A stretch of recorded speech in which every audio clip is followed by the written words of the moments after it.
Mortuary Assistant was written by Tracy Beebe, based on the video game by Brian Clark. That's right, it's a video game adaptation.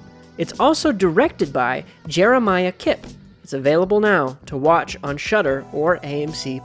But before we get into the rest of this review, make sure you hit that like and subscribe button. I'll be doing more movie reviews throughout the rest of this year and onwards, and I'm very excited to bring you all of my thoughts and opinions on film. And thank you so much for the PR group who got me access to this film early. So, I want to start with the positives of The Mortuary Assistant, because to be quite honest, I have less positives than negatives, but I do think the positives I have are very strong and show evidence that this film was made with love and not just a simple cash grab. I think the best element of this movie is its ability to adapt the game. The set design of this film is fantastic. I saw so many different things in this movie where I was like, oh yeah, that's the thing from the game. I think the one that stood out to me the most was the clipboard. If you remember, if you played the game, the clipboard has a diagram of the human body, and they linger on that shot for a little bit. They knew what they were doing, but you can tell the people behind the film respect the game, have played the game, and understand what it was trying to do. And I think they respect the game itself more than most adaptations do, and I really want to commend the crew for that. On the other side of adaptation, I think it does a good job at adapting the overall story of the game. It obviously makes some changes for the big screen, but I think the changes that it makes, while not necessarily my favorite, nor do they really fit the tone of the game itself, I don't think they're that egregious, nor are they really that boring. I think they're entertaining to watch, and I think overall they come together in a nice way. Another thing I'll give this movie is it's got pretty solid creature design. It's not anything remarkable in the grand scheme of horror films, but it does a good job at getting the monster from the game, or I guess the demon from the game, into a physical form in the movie. I really like the music in this. There was only one moment where I really questioned the song choice, but even then, it's revealed that it's diegetic, and so I'm willing to forgive it. Basically, the soundtrack of this whole movie is pretty serious, but you have one moment where it kind of flips into a techno dance vibe, and once they reveal that that's diegetic sound, it works a little more for me, but I was like, that's such a big tone shift from the rest of your almost gothic sounding music. Another positive is the gore. I think overall they did a great job at the gore. It looked practical to me. I really didn't notice too many moments where I was like, oh, that's very clearly CGI. So naturally that leads me to assume that they did a lot of this practically, and whether or not that's the case, it's a success on both ends, because if it was done practically, it looks really good. It looks really goopy, really gross, and if it was done in CGI, it's very seamless CGI that honestly fits the cinematography they're going for.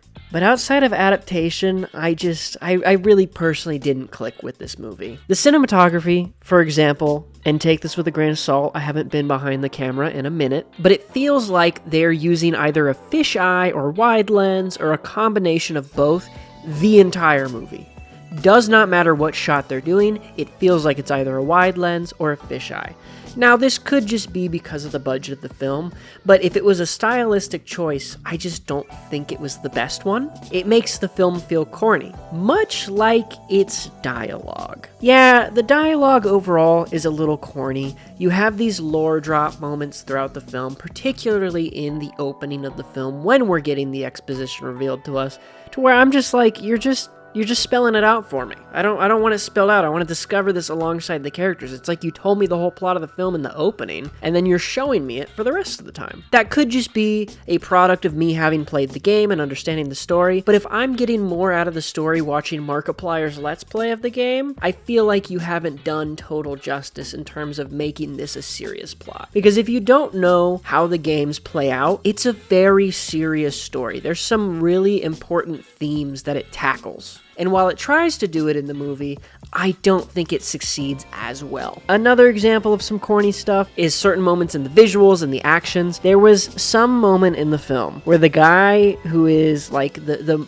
mortician, right? Not the mortician's assistant, but the actual mortician, has a line of dialogue, and in the background, lightning immediately strikes when he finishes the line to make him more sinister. And I just was like, it's fun in concept, it's fun on paper, but in a movie like this, where the themes of the game's story are so serious, it really pulls you out of it, and you're like, oh my goodness, what are we doing? I think a better way to put that into words would be a lot of this just feels like you're following a checklist. It's like they knew exactly what was in the game, and we're like, let's check it off one by one.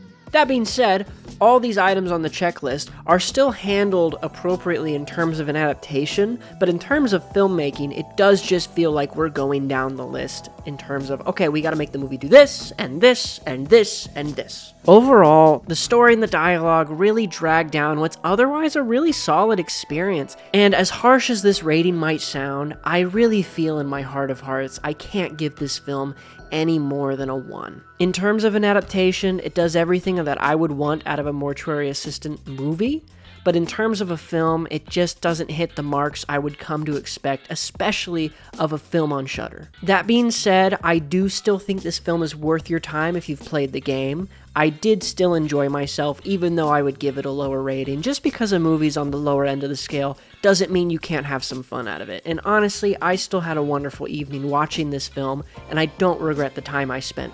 Anyways, guys, I hope you enjoyed. Please go check out the film if you haven't already. And as always, have a lovely rest of your day. Bye!